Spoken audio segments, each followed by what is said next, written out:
9 de la mañana en punto, bienvenidos a esta primera emisión del 2026 de Economía al Día. Y hoy hay que arrancar hablando de Venezuela, que es protagonista en este momento de la agenda noticiosa con las diferentes cifras económicas del vecino país. Empezamos con los 858,4 millones de dólares, que es el dato de comercio bilateral entre Colombia y Venezuela con corte a septiembre del 2025. Con respecto a este tema les contaremos cómo ha evolucionado en estos 27 años que ha estado gobernando Venezuela el régimen chavista. En segundo lugar hay que hablar de la producción petrolera, que se ubica en mínimos históricos en 928.000 barriles diarios. Esto alejado de cifras que desde 1998 sobrepasan los 3 millones de barriles de petróleo por día en promedio. Y finalmente hablaremos de los diferentes indicadores macro del país, pero uno de los más importantes es el dólar. Hoy en día un dólar en Venezuela cuesta alrededor de 300 bolívares y veremos también datos como la inflación, el desempleo, el PIB per cápita y el salario mínimo en Venezuela, que muestran el deterioro que ha tenido la economía en estos casi 30 años. Sean todos bienvenidos.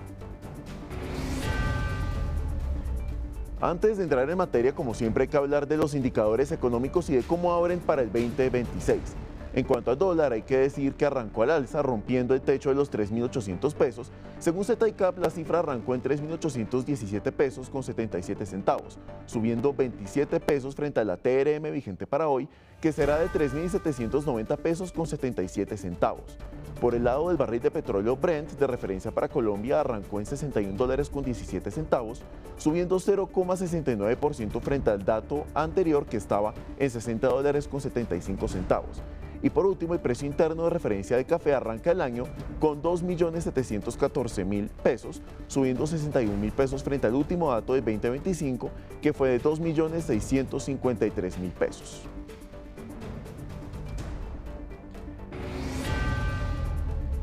Arrancamos entonces analizando la situación económica de Venezuela desde sus aspectos clave.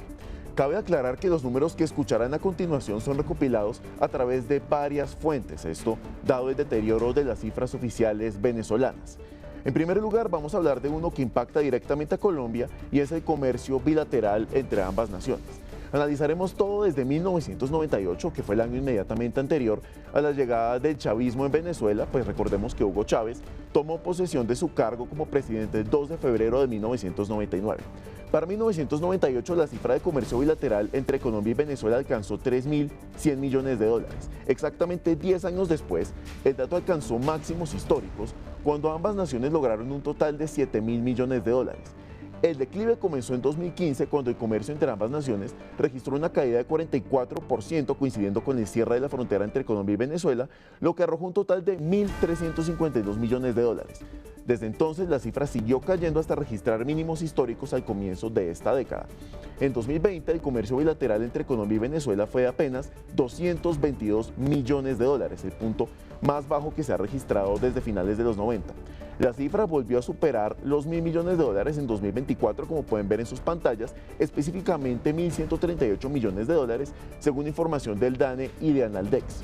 En 2025, el último dato que se tiene con corte a septiembre, se ubica en 858,4 millones de dólares. Y para hablar de este tema, saludamos al presidente de Fenalco Norte de Santander, Sergio Palacios. Sergio, un gusto que nos acompañe aquí en Economía al Día de Negocios Dito. Sí, Sebastián, muy buenos días de Cúcuta.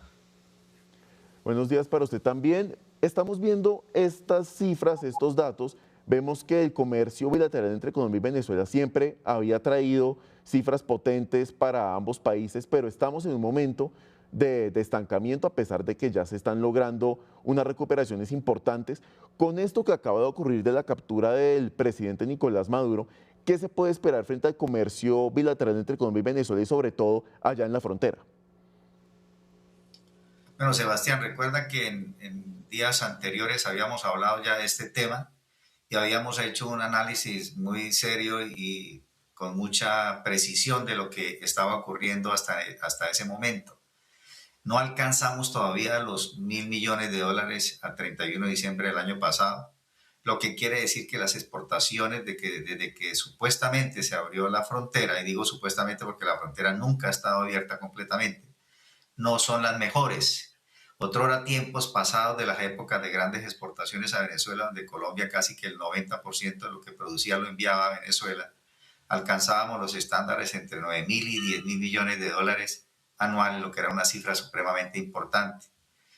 ¿Qué puede ocurrir ahora con esta detención del presidente Maduro? Si digamos que la dictadura no ha caído totalmente, ha caído parcialmente con la primera detención. La dictadura realmente debe caer total. Es decir, que el poder no esté en manos de la dictadura. Lo que ha habido es una sucesión ahora en cabeza de Daisy Rodríguez. Entonces, en el momento en que caiga totalmente la dictadura, podríamos pensar que ya en un gobierno completamente democrático y con un gobierno en Colombia con las puertas abiertas a negociar, los productores colombianos, los empresarios de Colombia puedan pensar en agilizar el proceso de exportaciones hacia Venezuela, teniendo presente un factor y es la triangulación bancaria que no existe hoy en día, dadas los vetos que tienen los bancos de Venezuela a nivel mundial. Y yo siempre he recalcado esto porque es el estudio que de FENALCO hemos venido haciendo muy cuidadosamente y es uno de los motivos por los que nosotros vemos con mucha preocupación que no avance el volumen de las exportaciones hacia Venezuela. Si hay un gobierno demócrata, los vetos a los bancos se quitan, pues obviamente los empresarios colombianos van a tener una mayor libertad y mayor comodidad financiera para poder hacer exportaciones e incrementar esta cifra a unas cifras importantes, que es lo que realmente se requiere para la economía de ambos países. Cifras que por supuesto Esto en el sentido de lo que es el macronegocio de las exportaciones, ¿sí? Pero también hay que analizar el comercio minoritario, que no sé si tú lo tienes presente para comentarlo ahora más adelante. Perfecto, precisamente quisiera entrar en materia por ese lado, pues el comercio minoritario es, digamos, clave dentro de todo este esquema comercial entre Colombia y Venezuela y son los que más aportan, sobre todo allá en la frontera. Entonces, ampliemos un poco ese tema, precisamente, Sergio. ¿Cómo está el panorama con ellos y qué se espera para más adelante? Muy bien, Sebastián y todos los que nos escuchan y nos ven. El comercio minoritario hace que una economía en la ciudad de Cúcuta y el departamento en general se mueva muy fuertemente. Este comercio minoritario es de todos los venezolanos que de una u otra forma vienen a proveerse a nuestra región. Esto tampoco ha sido muy exitoso, a pesar de que hay una apertura temporal de la frontera de hace 2 años, porque hay muchas limitantes, hay muchas limitaciones, entre eso la inseguridad.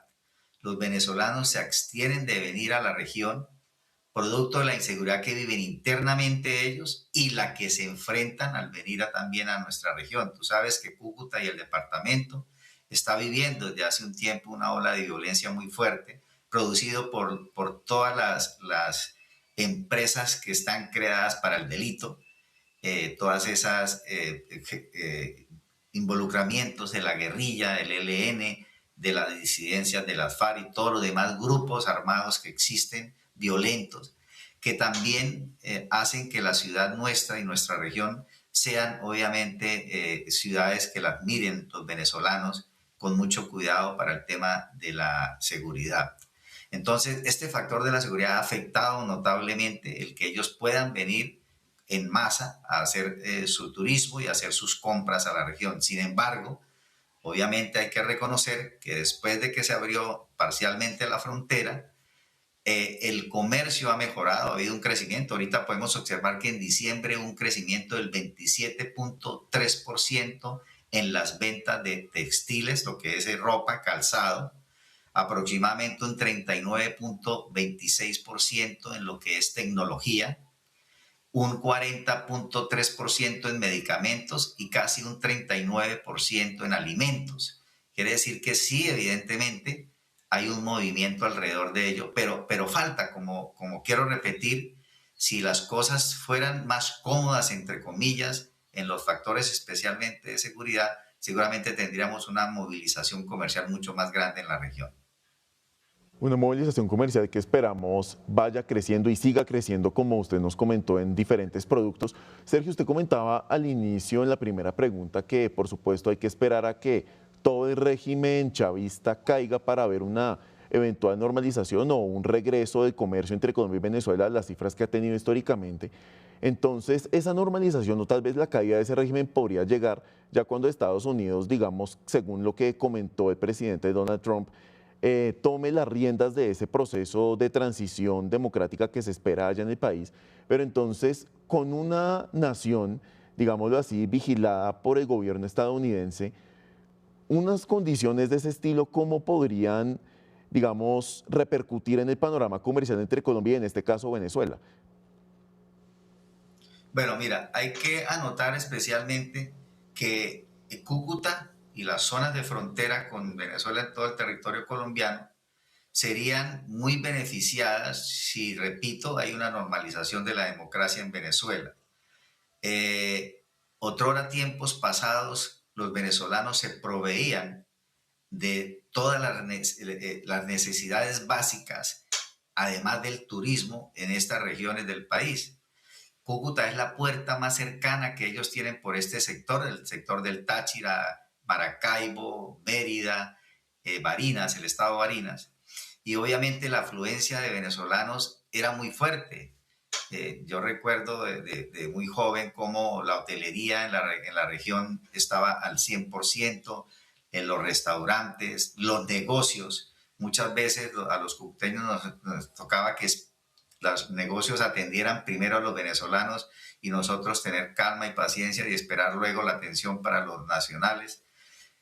Tiempos que fueron muy prósperos en el comercio de la región, y quisiéramos que eso volviera, que haya una libertad, que los venezolanos puedan venir en masa a adquirir sus productos acá, pasar temporadas de vacaciones en estas zonas del país y al interior de Colombia también, y obviamente tener una paz y una tranquilidad que no tenemos desde hace 25, 27 años que llegó la dictadura a Venezuela. Efectivamente, una expectativa que tenemos todos, tanto en Colombia como seguramente en Venezuela. Sergio, y quisiera preguntarle, volviendo al punto de comercio minoritario, por ejemplo, con la migración o el éxodo venezolano, como podríamos llamarlo, no sé si ustedes tienen mapeado de pronto cuántos negocios abrieron los venezolanos que hayan llegado a la frontera, por ejemplo, a Cúcuta, y si ahora con la llegada del gobierno estadounidense a garantizar una transición democrática, como lo ha dicho el presidente Trump, se prevé que, digamos, estas personas que abrieron negocios aquí en Colombia puedan volver a Venezuela. ¿Eso tendría algún impacto o podría cambiar en algo el panorama de comercio minoritario en Colombia y sobre todo allá en la frontera, en Cúcuta, por ejemplo? Bueno, hay que anotar que la gran población que salió de Venezuela, que salió por esta parte del país, la mayor población se quedó aquí en el departamento. Cúcuta y el norte de Santander somos los que mayor participación tenemos de venezolanos en Colombia, de los migrantes venezolanos. Más o menos un 13-14% de ellos colocaron negocios, microempresas, y algunos empresarios grandes de Venezuela colocaron empresas y se asociaron con empresas aquí en la región. Tengo entendido, por la información y la data que tenemos desde FENALCO, que hay empresarios mayoritarios que hicieron participación en empresas de mercadeo masivo, de productos de mercadeo masivo, otros en metalúrgica, otros en arcilla, otros en restaurantes y comercio de alimentos, y en fin, y otros microempresarios venezolanos que armaron negocios aquí, también de comidas, también peluquerías, muchas peluquerías y barberías se abrieron con los migrantes venezolanos. Y calculamos que alrededor de un 13-14% de ellos se establecieron en la región con sus propias empresas. Esto trayendo pues un beneficio también, porque hay que reconocer que de alguna u otra manera los venezolanos buenos vinieron a hacer negocios y a desarrollar empresas y a producir también en Así es. esta parte del país. Yo he tenido la oportunidad de conversar con algunos de ellos y ellos me manifiestan primero su inmensa alegría por lo ocurrido, les trae esperanzas nuevas a ellos de volver también a Venezuela, a verse con sus familias, pero ellos no piensan irse del todo. Ellos dicen, ok, tenemos ya un negocio establecido, estamos produciendo, estamos haciendo también patria aquí en Colombia, pues vamos a Venezuela a desarrollar nuestros negocios adentro de Venezuela. Venezuela, en el momento en que caiga completamente la dictadura y entre una democracia, se le van a abrir las puertas de oportunidades a muchas personas del mundo, incluyendo los mismos venezolanos que deben o que quieren regresar a hacer empresas allá, para poder hacer negocios con Venezuela. Cuando haya confianza en el territorio, en el gobierno, en la parte estatal, en los bancos, cuando hayan esas aperturas, muchos empresarios, inclusive colombianos, van a querer ir a montar empresas en Venezuela, a producir, a generar alimentos, a generar bebidas, a generar negocios de comercio de motocicletas, de automóviles, que todo eso está ya abandonado. Entonces, ellos, los venezolanos, dicen, seguimos en Colombia, vamos a Venezuela, establecemos empresas allá y desarrollamos conjuntamente negocios para no abandonar lo que ya tienen aquí en Colombia y que en muchas oportunidades está generando producción. Son venezolanos, como que te repito, que tienen inclusive colombianos trabajando para ellos, que es importante consolidarlo. Nosotros desde FENALCO y a través también de la Cámara de Comercio venimos desarrollando estrategias conjuntas de capacitación, de desarrollo, de formación de estas organizaciones con muy buenos resultados, y obviamente eso se refleja en el pequeño pero crecimiento al fin que ha tenido la economía desde hace 2 años. Una economía que esperamos se siga recuperando y que llegue a ese escenario que usted comentaba en esta respuesta. Sergio Palacios, presidente de FENALCO para Norte de Santander. Un gusto que nos haya acompañado en Negocios DITU para analizar este tema con las novedades que ha traído después de la captura de Nicolás Maduro. Sebastián, para hacerte una última anotación, agradeciendo como siempre la gentileza de que tengas presente a FENALCO en la región, es contarte que Cúcuta pasó una Navidad muy feliz. El 2 de diciembre el Cúcuta Deportivo pasó a la categoría del fútbol colombiano, que era un sueño que teníamos nosotros los cucuteños y norte santanderianos. Se abrieron importantes negocios de comercio entre el mes de septiembre y diciembre, que tuvieron un desarrollo en la Navidad muy importante. Hay nuevos restaurantes, la oferta gourmet que tiene la ciudad ahorita es bien fuerte y bien importante. La hotelería también ha cogido una fuerza enorme, y que a pesar de todas las noticias que escuchan ustedes allá en Bogotá y en el resto del interior del país, negativas por el tema de la situación del Catatumbo y demás, nosotros los cucuteños tenemos una fe enorme en Dios, en que nuestra ciudad y nuestra región va a salir adelante y que todo lo que suceda será en beneficio de nuestra población. Así es, así lo esperamos todos. Muchas gracias, Sergio. Bueno, un feliz día para ustedes y un feliz año. Feliz día y feliz año para usted también, Sergio. Y a las 9:18 de la mañana seguimos analizando esos temas vitales para la economía venezolana. Y tal vez uno de los más importantes es el petróleo, pues no solo compone la principal fuente de recursos de Venezuela, sino que la abundancia de este mineral ha convertido al vecino país en la nación con la mayor cantidad de reservas de crudo a nivel global. Según datos de la Organización de Países Exportadores de Petróleo, Venezuela cuenta a día de hoy con 303.221 millones de barriles de petróleo como reserva. Le siguen Arabia Saudita con 267.200 millones de barriles, Irán con 208.600 millones de barriles, Canadá con 163.000 millones de barriles y cierra el top 5 Irak con 145.019 millones de barriles de petróleo diarios. Pese a tener las reservas más grandes del mundo, hay que decir que la producción petrolera del país aún está estancada.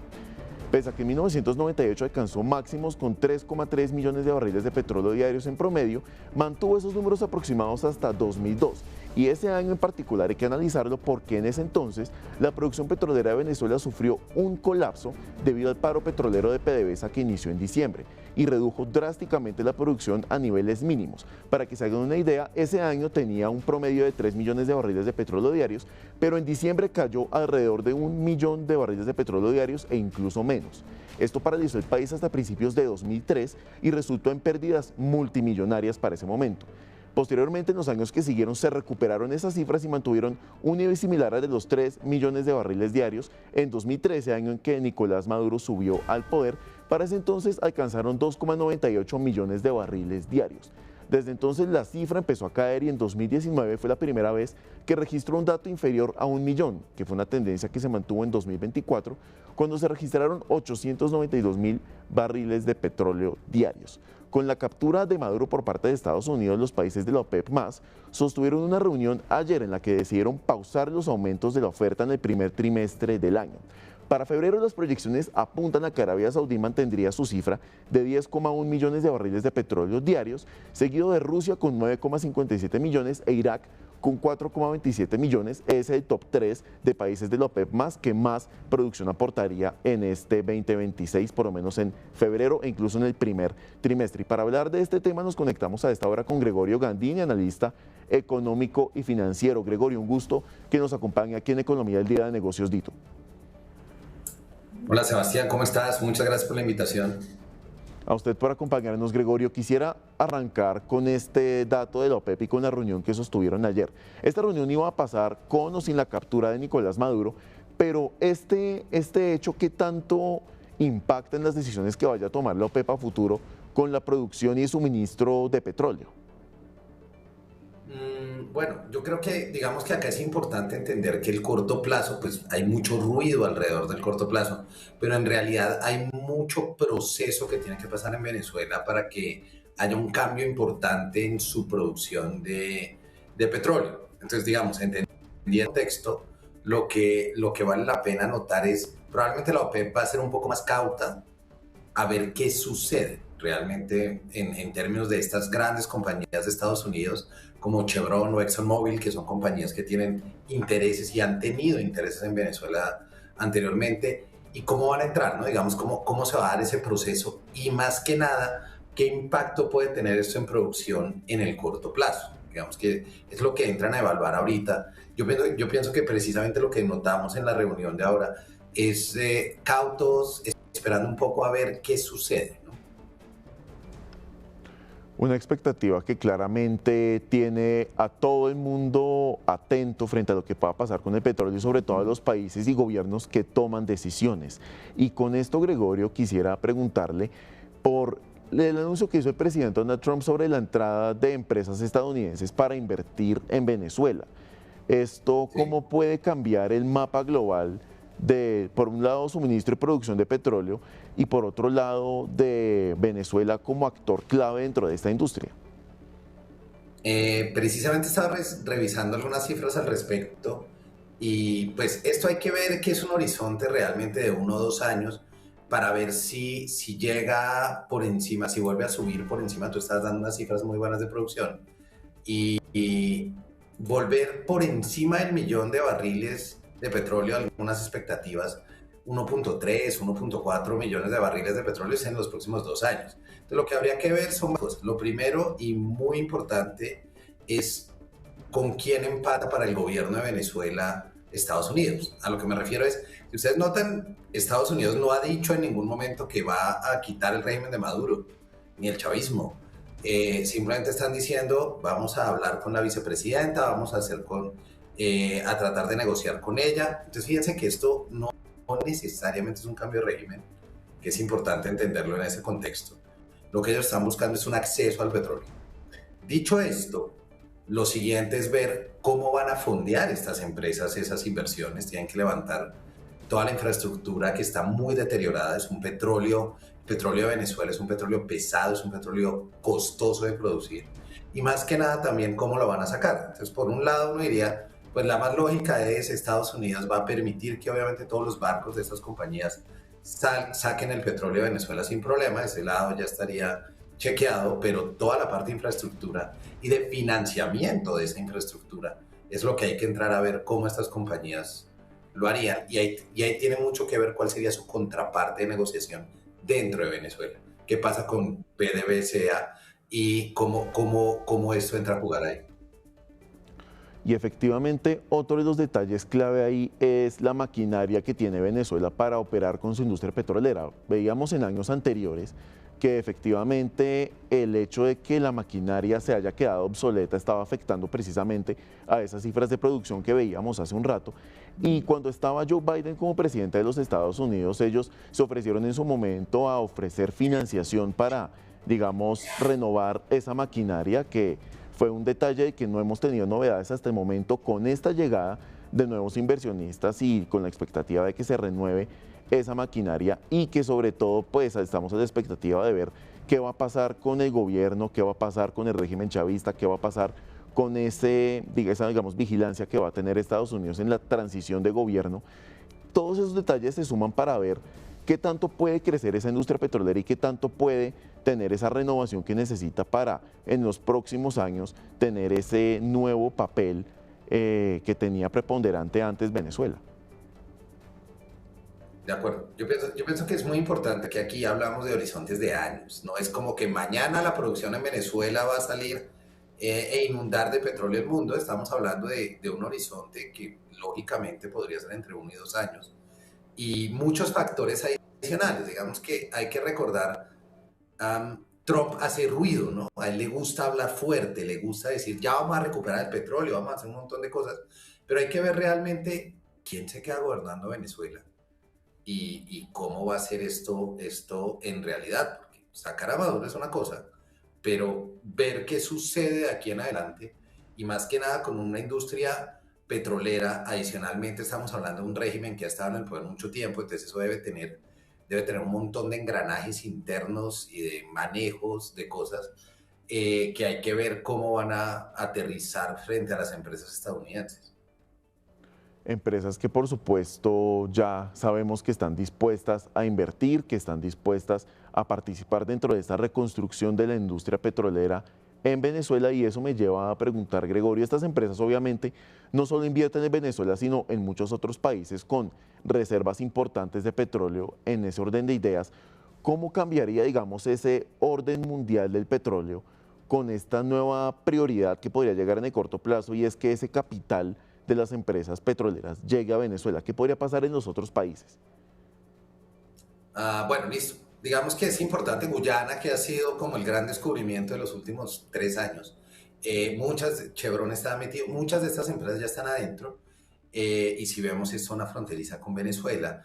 ¿Qué empieza a pasar acá? Una cosa importante, y por qué a Estados Unidos también le interesa esto, para recortar un poco la influencia de China y de Rusia, que estaban, digamos, muy metidos con la industria petrolera venezolana, entonces darle una especie de hegemonía sobre el continente, porque hay puras empresas estadounidenses moviendo las grandes reservas en América, ¿no? Como todo el continente. Entonces es importante entender eso. ¿Qué puede pasar con esto? Pues definitivamente el gobierno de Estados Unidos está detrás de este impulso.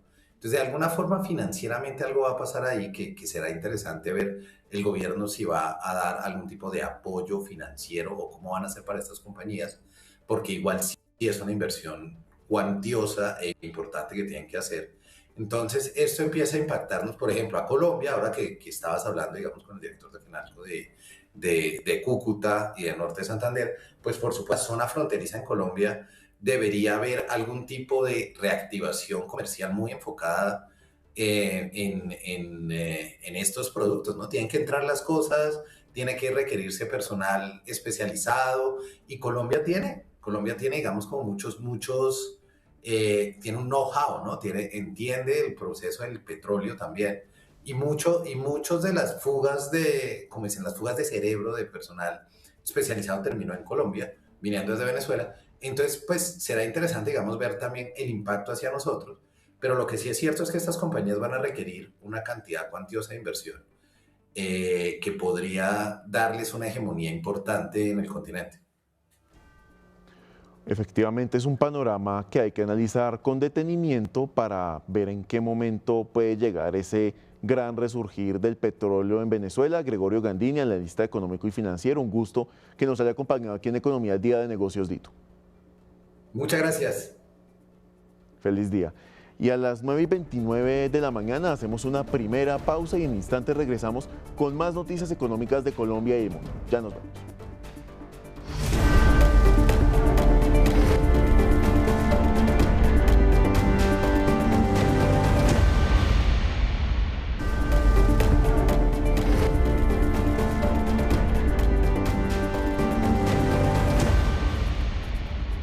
9:32 de la mañana, gracias por seguir con nosotros en Negocios Dito. Ya analizamos el estado de comercio bilateral entre Colombia y Venezuela, ya analizamos el panorama petrolero para el vecino país, ahora hay que analizar el panorama macroeconómico de Venezuela, que también ha tenido varios golpes en estos 27 años. Y hay que arrancar con el dólar. Según cifras de Investing, que ofrece información actualizada sobre los mercados financieros en tiempo real, la divisa cerró el 2025 con un precio de 300,99 bolívares. La cifra es considerablemente mayor a los 52,58 bolívares con los que terminó 2024. Y ese año es importante porque para entonces la moneda venezolana había enfrentado una devaluación de 30,9% que, como podemos ver, se ha profundizado con esa cifra del 2025. A la par con esto, las cifras de inflación en Venezuela también tuvieron un movimiento importante en estos casi 30 años. Mientras que en 1998 alcanzó un dato de 29%, se mantuvo en un rango entre el 10 y el 30% aproximado hasta 2013, año en que Nicolás Maduro asumió las riendas del país. Para entonces hay un pico importante en ese indicador que se disparó hasta 56,2% y alcanzó máximos históricos en 2028, que es ese pico que ustedes pueden ver en sus pantallas, ese pico más alto, cuando registró 130.000% la inflación en Venezuela. Desde entonces comenzó a disminuir, aunque aún se mantiene cerca del 10%. Ese último dato que se tiene registro de 2024 fue de 87%, una cifra aún elevada. En materia de desempleo, las cosas tampoco han sido alentadoras. Mientras que en 1998 el país arrojaba una cifra de 11,3%, el dato fue bajando y se ubicó en 7,5% para 2013 y desde entonces comenzó a elevarse hasta llegar a un máximo de 58,3% en 2021. Para 2023, el último registro oficial que se conoce hasta el momento, el indicador se ubicaba en 40,3%. Hay que hablar también del salario mínimo, que ha tenido una devaluación importante, pasando de $337 en el 98 a $2,5 en 2024. Esto representa una caída del 99% durante el gobierno del régimen chavista. Y finalmente el PIB per cápita arrancó en $3.970 en el 98, alcanzando un máximo en 2012 cuando arrojó $12.688. A partir de entonces inició un descenso que para 2013 representó 31,5% en caída, cuando el dato cerró en $8.693. Para 2024 la cifra llegó a $3.867, mostrando un nivel ligeramente parecido al de 1998. Ese es el panorama actual de la macroeconomía venezolana con esos datos que les acabamos de comentar. Ahora hay que hablar, pasando de Venezuela al gobierno colombiano, que por cuenta de esto que ha ocurrido en Venezuela con la captura de Nicolás Maduro, prepara un nuevo decreto de emergencia económica, social y ecológica para la región fronteriza con Venezuela, como les comentaba, en respuesta a la crisis desatada tras la intervención militar de Estados Unidos en el país vecino. El anuncio fue realizado durante la instalación del puesto de mando unificado en Cúcuta que convocó el presidente Gustavo Petro para precisamente coordinar las acciones frente a la situación que se vive en la frontera binacional. En paralelo a las medidas administrativas, el ministro de Defensa, Pedro Sánchez, anunció el despliegue de 30.000 uniformados de la fuerza pública a lo largo de la frontera colombo-venezolana. Y también hay que hablar del panorama macroeconómico de Colombia, porque el Comité Autónomo de la Regla Fiscal, también conocido como CARF, realizó una estimación con base en el aumento del salario mínimo para el 2026, que recordemos fue del 23,7%. La conclusión a la que llega el CARF es que el alza generada en el salario mínimo generaría una agudización del déficit fiscal en el país. El CARF estima que para 2026 se tendría un déficit cercano a los 5,3 billones de pesos, lo que representa un 0,3% del Producto Interno Bruto. Pero además, para 2027 se estima que ese déficit podría llegar a 8 billones de pesos, lo que sería aproximadamente un 0,4% del PIB del 2027 en adelante. Asimismo, el comité explicó que el componente de pensiones alrededor del salario mínimo implicaría un mayor gasto por 4,7 billones de pesos puntualmente. Y tras ese aumento del salario mínimo en Colombia, el ministro de Trabajo, Antonio Sanguino, confirmó que el precio de la vivienda de interés social e interés prioritario será desindexada de esa alza del 23%. El jefe de la cartera de trabajo aseguró que trabajan en un paquete de medidas para controlar los posibles efectos inflacionarios en los precios, por lo que se decretará un estado de alerta para vigilar el comportamiento de los precios y sancionar cualquier práctica ilegal relacionada con los mismos.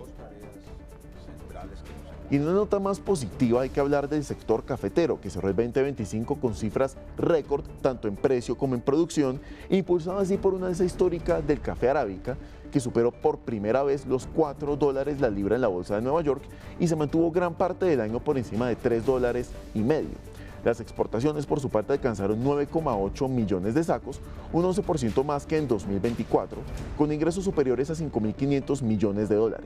A esto se suma una producción de 14,8 millones de sacos en la cosecha 2024-2025, que hay que decir es la más alta desde 1992, con un crecimiento de 17%. Esto se vio favorecido por la menor oferta mundial de café y la eliminación del arancel del 10% para el ingreso de nuestro producto insignia a los Estados Unidos. Ahora hay que hablar del sector férreo, porque la Agencia Nacional de Infraestructura dio a conocer los pliegos definitivos para la contratación de obras y mantenimiento de operación de 2 corredores férreos estratégicos en Colombia. Entre esas obras se encuentra Bogotá y Belencito, el corredor del Pacífico. Los proyectos suman una inversión aproximada de 585 mil pesos y abarcan alrededor de 777 kilómetros de red ferroviaria. Y también hay novedades de la CREC, porque desde el 2 de enero cuenta con una nueva comisionada, la quinta específicamente. Se trata de Ángela Álvarez, que llega como comisionada experta de un organismo que debe tener a 6 integrantes. Aunque su nombramiento fortalece la capacidad técnica de la entidad encargada de regular los mercados de energía eléctrica y gas, la comisión sigue incompleta tras 4 años de gobierno. Cabe decir que Álvarez tiene más de 20 años de experiencia en el sector energético y en procesos de transición hacia energías renovables, pero aún falta que el Ejecutivo designe al 6º comisionado para así completar la dirección de un organismo clave para el sistema energético del país y la toma de decisiones en el mismo. Ahora hay que hablar de los vehículos, porque en el 2025 Colombia registró 254.205 vehículos nuevos matriculados, con diciembre como el mes de mayor actividad. En cuanto a marcas, Kia lideró las ventas con 34.063 unidades, seguida de Renault con 33.658 y Toyota con 23.711, cambiando el orden frente al 2024. Los vehículos utilitarios deportivos fueron los más demandados, con 143.875 unidades, muy por encima de los automóviles que estaban en 63.223 y las pick-up que superaban ligeramente las 17.000 unidades. Bogotá, Medellín y Cali encabezaron las matrículas, mientras que los vehículos eléctricos alcanzaron 3.264 unidades vendidas, creciendo 115% frente al año anterior y mostrando un auge de los vehículos eléctricos en Colombia.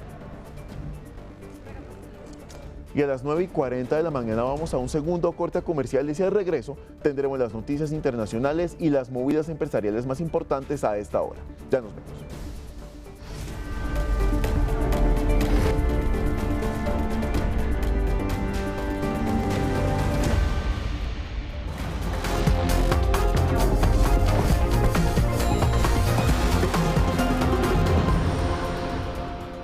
Gracias por seguir con nosotros en Economía del Día y arrancamos con las noticias internacionales que también inician con vehículos eléctricos, porque la marca china BYD superó en ventas a Tesla en vehículos eléctricos para registrar. Esto muestra un crecimiento del 28% y comercializaron 202,26 millones de unidades. Esta cifra le permitió posicionarse a BYD con la venta de 620.585 vehículos más que Tesla, confirmando el fuerte impulso que están teniendo los autos eléctricos, especialmente en Europa. En contraste, Tesla cerró los últimos 3 meses del año pasado con una caída del 16% en sus ventas, un escenario menos favorable para la compañía. Hay que decir que el liderazgo de BYD tiene en cuenta sus ventas totales al sumar autos híbridos, híbridos enchufables y autobuses. Con todo esto, teniendo un total de alrededor de 4,5 millones de unidades vendidas en el 2025, consolidándose así como el principal referente mundial en el mercado de vehículos eléctricos.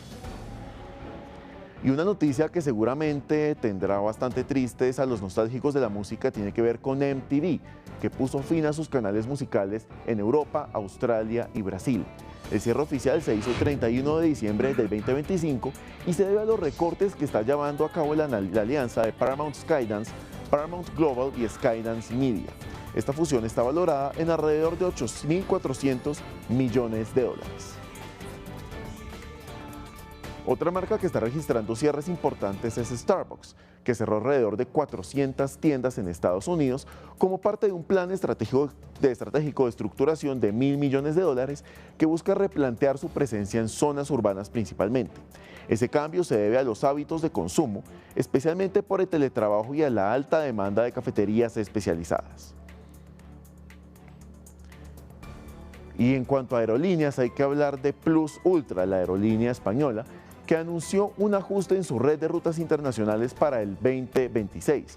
A partir de mediados de enero, la compañía dejará de operar sus vuelos directos entre Madrid y Caracas, ruta que aún mantenía bajo una frecuencia regular. Esta decisión operativa le permite a la empresa la resignación de flota y recursos logísticos hacia la ruta Madrid-Cartagena de Indias, que experimentará un incremento en su capacidad de asientos, mediante la cual espera la suma de una cuarta frecuencia semanal.